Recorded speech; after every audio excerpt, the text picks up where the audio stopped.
So much news is breaking today. Obviously, will she or will she not testify before the Senate Judiciary Committee? The committee is trying to be accommodating to Professor Ford. They have offered, even though her attorney said she would do so publicly under oath, they've offered to allow her to do it privately on Monday. They've also offered, just in the last hour and a half, that they would send people to her to interview her to get to the truth and the veracity of this last-minute allegation that the Democrats knew of back in July. Here to weigh in on this and much more is former Speaker of the House, Newt Gingrich, is with us. How are you, sir? I'm doing great, and I have to start.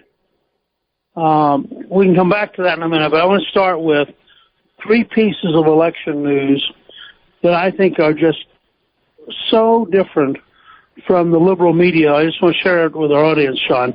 The first is that yesterday in Texas, Pete Flores, Republican candidate, in a special election for the state Senate, defeated Pete Gallego. Now, this is a district which is 66% Hispanic. If you combine Hispanic and black votes, it is 73%. It is an 11% Hillary Clinton district. For 139 years, the Democrats held it. Thanks to the Lieutenant Governor and the Republican Party in Texas and a great candidate in Pete Flores, we won it yesterday. And so for those who tell us that there's a blue wave, tell me how we pick up a seat we've not had in 139 years, but the blue wave is coming. Second, in Florida, and I love this one because I've known Donna Shalala for years. She's a remarkably competent, interesting liberal, was a great chancellor of the University of Wisconsin, and is running for the House seat to try to fill Republican Congresswoman Ross Layton's seat. Well, she's now losing. According to the most recent survey, Maria Elvira Salazar, who is a local TV personality, is ahead by 7% in a district that Hillary Clinton carried by 20. And finally, by the way, in that particular race against Donna Shalala, I heard that the Republican candidate is a rock star. It would be an instant star in the Republican Party. I mean, first of all, she's a big star nationally. Right. She is a television personality. She has for years been delivering the news in Miami. As you know, my daughter Kathy lives in Key Biscayne and is watching this race. And Maria Elvira Salazar is just going to be a big winner. And this is a seat, I mean, if they can't pick up a 20% Clinton seat, they have a huge problem. Finally, in California, now we're talking about the three biggest states in the country, California, Texas, and Florida. In California, young Kim now leads Gil Cisneros by 51-41 in a district that Hillary carried by 8%. By the way, she's a great candidate, too. Replacing. Yeah, she's an amazing candidate. She's a wonderful candidate. And by the way, she's a great tribute to the Republican State Leadership Council, which has been growing state legislative candidates everywhere in the country. And she's a great example of one of the people that they have helped win elections. And she is now going to be, I think, the next congresswoman. Let me ask you, I have some news, too. In Texas, there's been a lot of talk about the Democratic challenger to Senator Ted Cruz, but there's a poll out today that has Cruz up by 9. I would think that the people of Texas have got to be smart and keep Ted Cruz in Congress. We need him there. He's been an amazing ally of the president. I know they had a pretty hostile campaign against each other, but they have put all those differences aside, and he's been, frankly, one of the strongest constitutional voices we have. There is also a new poll out that actually shows it's only a 4-point race in the generic ballot polling, according to U2.gov poll that came out today, which I think is particularly interesting to me because you're right about the blue wave. Now, with that said, Mr. Speaker, I agree with you. I think that this election needs to be nationalized behind 5 or 6 big ideas, and that is that they will make the tax cuts permanent, that they will fully fund the wall if they're elected, that they will help the president, in the case of the Senate, continue to pick originalist justices to the court. I think that there are other security issues that can be put forward, and maybe energy independence is another one. What would your 5 big items be? Well, look, I think, first of all, you've done great work on this, and you're in the right general direction. But let me just point out to everybody listening to us, you want to go and make the case to your friends and neighbors. You have a party led by Donald Trump trying to appoint constitutional conservatives to the Supreme Court. And you have in Brett Kavanaugh somebody who fits that. Now, by contrast, you have a Democratic Party so desperate, so crazed, that at the last minute, they come up with an allegation that is 35 years old. And now you have the Republicans doing exactly the right thing. And President Trump, I hope, will stay this disciplined.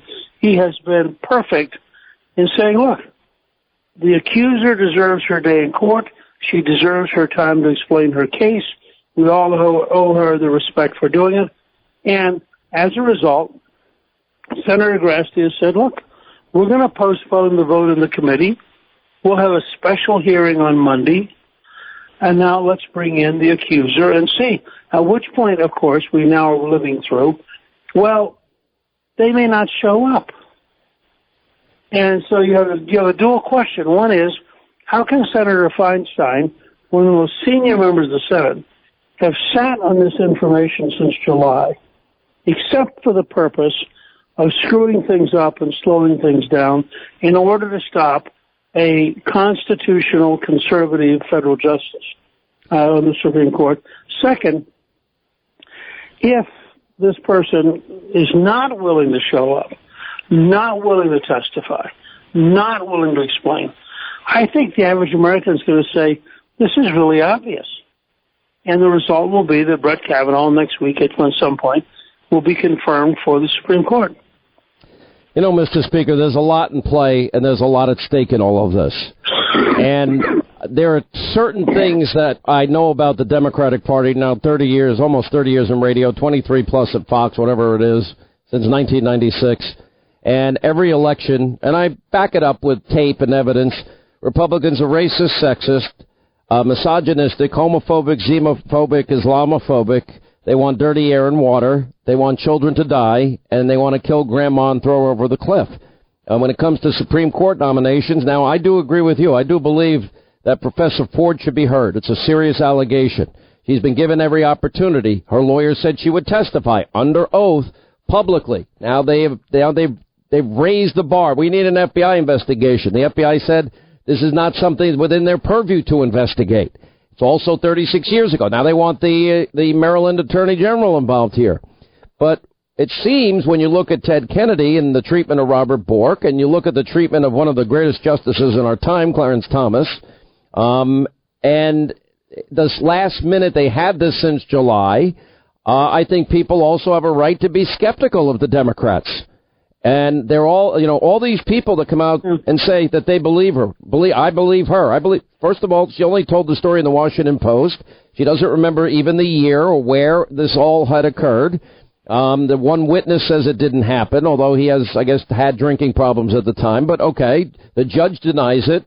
Whatever happened to the presumption of innocence in this country? It's a little scary to me. Well, the thing that's fascinating to watch is the first 48 or 72 hours, this story was a liberal Democrat's dream, and everything was stopped. And on the articles I was reading, they're talking about how the crisis in the Kavanaugh nomination, etc. Then, after about 72 hours, it began to be obvious that the story was not being reinforced. That you weren't getting people to come out as witnesses for her. You weren't getting corroboration. You weren't getting... Excuse me. Yeah. I know. I'll fill in the blank. By the way, Newt has a bad throat tonight. Let me just help you out. I've been there myself. It's like, I need a cough. The only difference is I have a cough button and you don't. So when Sorry. I apologize. No. I apologize to the audience. No, that's okay. And I hope your technicians can cover up most of it. Anyhow, my point was going to be that the average person at first legitimately gives the accuser the benefit of the doubt. It takes courage to come out and say this. Right. It takes courage to feel like you have to testify. And so people want to make sure, and I think that President Trump has been exactly right in his tone. Let's I agree. slow things down. Let's make sure we get to the truth. Let's give her the opportunity. But what's happened is, as people rolled out the red carpet and said, hey, you can come in and testify in public. You can come in and testify in private. We'll do everything we can to accommodate you. Right. I'm sorry about your cough. I know this is hard. Oh, I'm sorry. No. It's all of a sudden. Yeah. All of a sudden, people have said, wait a second. This doesn't sound right.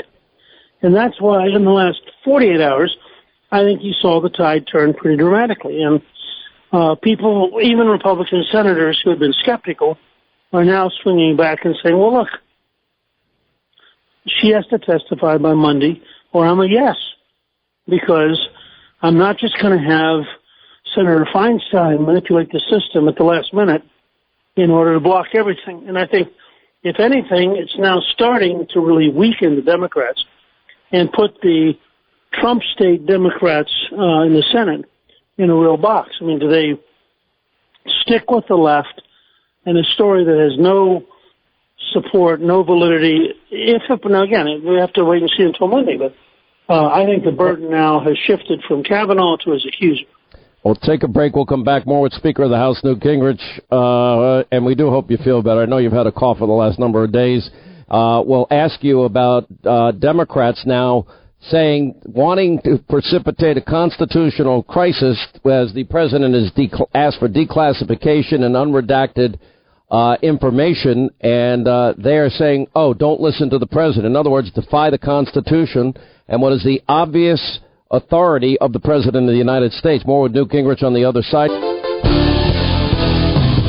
All right, as we continue, former Speaker of the House, Newt Gingrich, 48 days till Election Day. There's a lot at stake.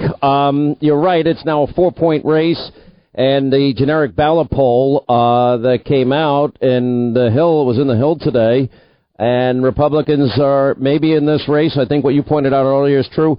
Let me ask you about, we now have former CIA Director John Brennan. We now have Nancy Pelosi and Chuck Schumer and Adam Schiff and Mark Warner and others demanding that the DOJ and FBI refuse to comply with the president's declassification and unredaction order on FISA warrants. But they're basically now the president has Article 2, Section 1 powers of the Constitution, executive powers vested in a president of the United States that empowers him to issue executive actions, orders, memorandums, proclamations, directives to the executive branch officials to make certain actions and refrain from actions. He's in charge. Look, I think what you have to recognize, and you see this in a number of areas, but this is the most recent one, that the left-wing Democrats are prepared to destroy the Constitution, eliminate the rule of law, break any sense of routine, understandable behavior in order to try to get Trump. I mean, it is astonishing, and frankly, reminds me of the moment in the great play A Man for All Seasons, where Sir Thomas More explains to his son-in-law that if you're willing to break the law to get after the devil, what stops you once you've broken every single law and the devil turns on you because you no longer have the law to protect? These are people who either because they're utterly, totally ignorant, which is very possible given our modern schools. Oh, I don't think they're ignorant. Because this is they want to precipitate a constitutional crisis.